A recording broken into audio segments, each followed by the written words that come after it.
नमस्कार। हाउडी मोदी, नमस्ते ट्रम्प, आपकी बार ट्रम्प की सरकार, my friend mister Donald Trump এইবোৰ আপোনালোকে শুনিছে। বিনিময়ত আমি ভাৰতবাসীয়ে কি পালোঁ?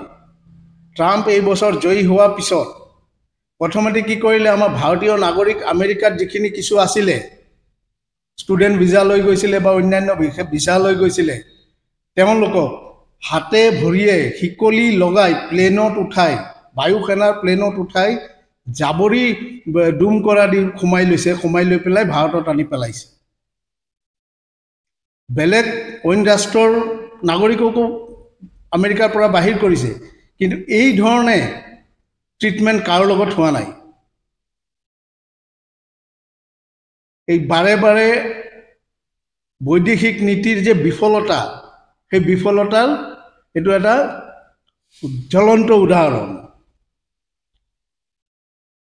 এই যে কথাই প্ৰতি আজি কি হ'ল, আজি এতিয়া টেৰিফ লগালে, অহা 1 তাৰিখৰ পৰা 25% টেৰিফ লগালে, তাৰ উপৰিও পেনাল্টি লগালে।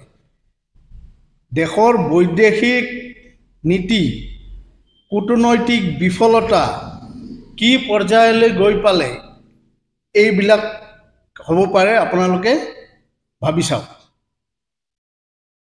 মোদী ডাঙৰীয়া ছিংগল হেণ্ডেডলি ইণ্ডিয়ান যিটো ডিপ্ল'মেটিক ৰিলেশ্যন অইন কাণ্ট্ৰিবোৰৰ লগত, সেই ডিপ্ল'মেটিক ৰিলেশ্যনটো তেওঁ ছিংগল হেণ্ডেডলি ডেষ্ট্ৰয় কৰিছে, যিটো গত বছৰে আমি গেইন কৰিছিলোঁ। আপুনি ভাবি চাওক আমাৰ দেশ ক'লৈ গৈ আছে মোদীৰ নেতৃত্বত। ধন্যবাদ।